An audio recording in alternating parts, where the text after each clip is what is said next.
Salam komunikasi. Pada kesempatan belajar digital demokrasi kali ini, kita akan belajar tentang bagaimana melakukan riset demokrasi digital. Kalau kita bicara riset, maka hal yang penting untuk kita ketahui adalah problem apa yang mau kita angkat atau mau kita pecahkan dalam riset tersebut. Maka problem-problem itu harus bisa kita temukan di dalam realitas kehidupan masyarakat di sekitar, khususnya dengan menggunakan kacamata konseptual demokrasi digital. Maka untuk mengawali pembahasan tentang riset demokrasi digital, ada dua hal yang perlu teman-teman ketahui, bahwa untuk melakukan riset kita harus bisa mendasarkan problem kita pada realitas empiris, dan yang kedua adalah realitas atau kerangka konseptual. Yang pertama, realitas empiris, problemnya itu harus merupakan sebuah problem yang nyata. Kalau kita bicara dalam konteks demokrasi digital, maka apa problem yang real dalam konteks demokrasi digital yang ada di sekitar kita? Saya mengatakan problem yang real, berarti nanti teman-teman harus bisa membuktikannya dengan data. Maka ketika bicara realitas empiris, buktinya adalah data-data yang bisa nanti dilampirkan di dalam proposal riset. Lalu yang kedua adalah kerangka konseptual. Problem yang dilihat harus kemudian bisa dibaca dalam kerangka berpikir, tergantung pada saat itu teman-teman sedang akan mendalami studi apa. Nah, pada kesempatan ini teman-teman sedang belajar demokrasi digital, maka problem-problem yang teman-teman identifikasi sebagai problem demokrasi digital harus memiliki latar belakang konseptual yang jelas. Sehingga nantinya teman-teman akan melihat problem itu lebih lanjut dengan kacamata demokrasi digital. Maka penting di sini bagi seorang peneliti demokrasi digital untuk menguasai teori-teori, konsep-konsep demokrasi digital, sehingga ketika melihat realitas, maka kacamata itulah yang dilihat. Nah, kemudian lebih lanjut, ketika problem sudah ditemui, maka problem itu harus kemudian dicek juga ya. Apakah benar ini problem yang masuk dalam kerangka demokrasi digital? Nah, di layar di depan sudah tersedia satu tipologi dari demokrasi digital yang disusun oleh Julie Simon dan kawan-kawan, yang e-booknya sudah saya unggah di situs kuliah. Silakan bisa diunduh dan kemudian dipelajari.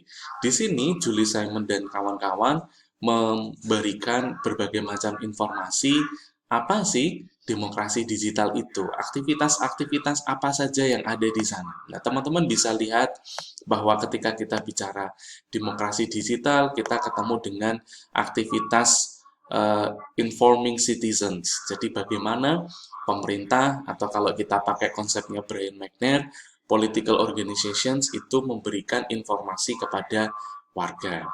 Kemudian kita juga bisa melihat bagaimana praktek framing misalnya dilakukan di sana, sehingga atas informasi yang diberikan kepada publik, kepada citizens, itu sudah mendapatkan kerangka tekan tertentu, sehingga perhatian publik nanti akan tertuju pada satu titik yang memang dimaui oleh political organizations itu sendiri.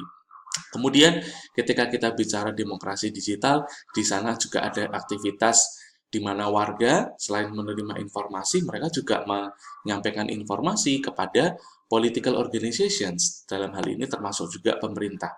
Mau menyampaikan informasi, menyampaikan ide, menyampaikan pendapat, gitu ya, tentang apa? Tentang hal-hal yang kemudian mempengaruhi kehidupan mereka.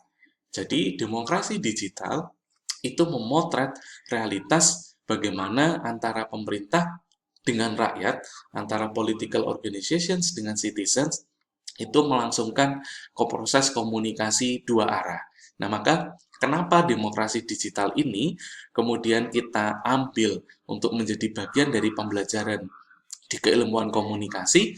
Karena ada proses pertukaran pesan di sana, karena ada proses komunikasi dua arah di sana. Nah, kemudian saya lanjutkan. Yang juga muncul di dalam demokrasi digital adalah aktivitas deliberation. Ini adalah satu aktivitas, satu kondisi di mana antara citizens dengan citizens yang lain itu saling berdiskusi, citizens dengan pemerintah saling berdiskusi. Jadi semua kemudian membuka ruang untuk berdiskusi tentang apa yang baik untuk mereka. Dan pada titik ini tidak ada yang namanya kebenaran tunggal.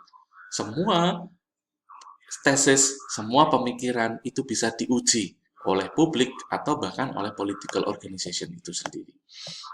Kemudian kita juga bisa melihat aktivitas demokrasi digital yang lain adalah misalnya citizens membuat keputusan dan kemudian menyampaikannya kepada political organizations. Itu juga penting karena bagaimanapun political organizations itu mendapatkan mandat sebetulnya dari citizens untuk menjalankan pemerintahan, sehingga harus memperhatikan betul pendapat citizens itu apa. Kemudian ini juga yang paling penting, aktivitas citizens atau warga atau publik melakukan monitor terhadap kinerja pemerintah. Itu yang disoroti di dalam demokrasi digital.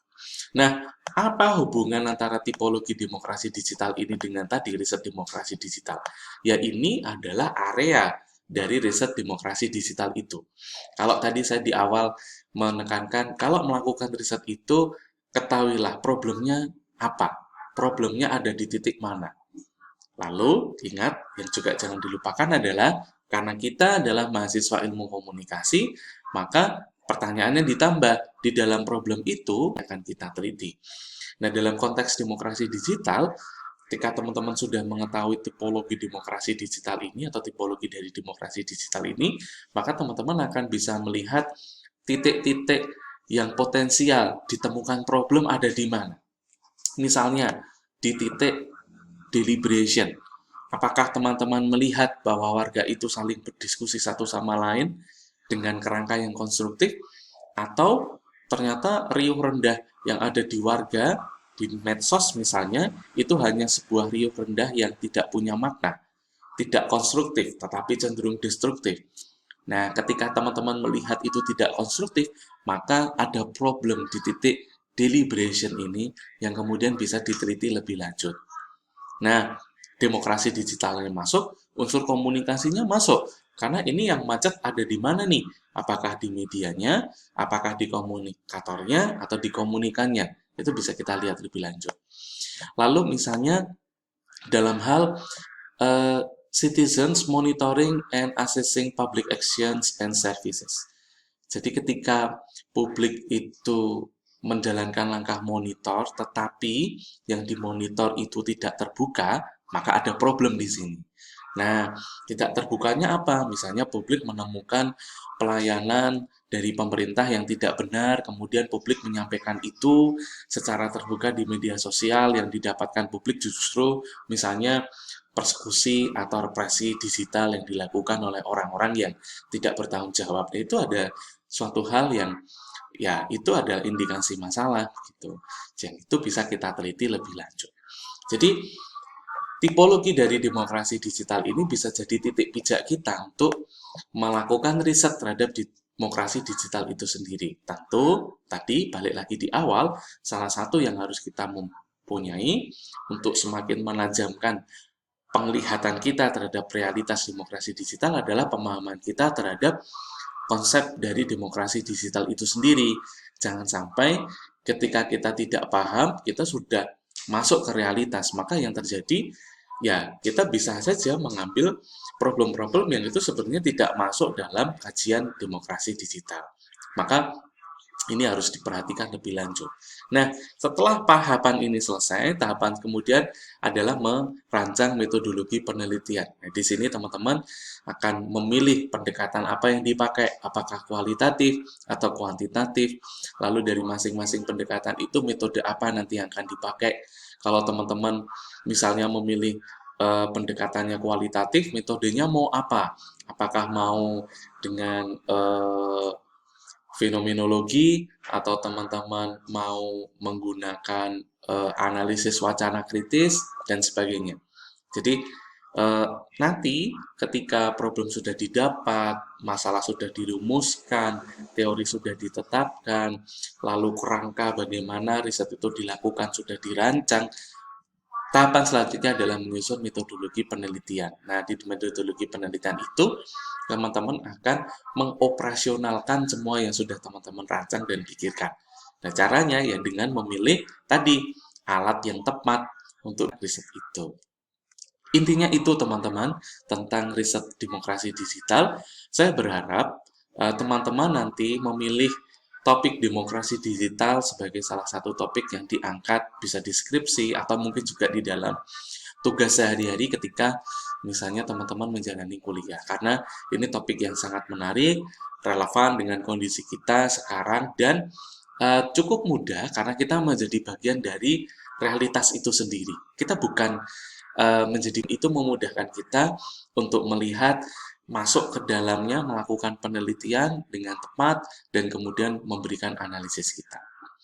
Demikian teman-teman penjelasan tentang riset demokrasi digital. Semoga bisa dipahami dan dimengerti, dan semoga terus bersemangat untuk belajar. Terima kasih dan salam komunikasi.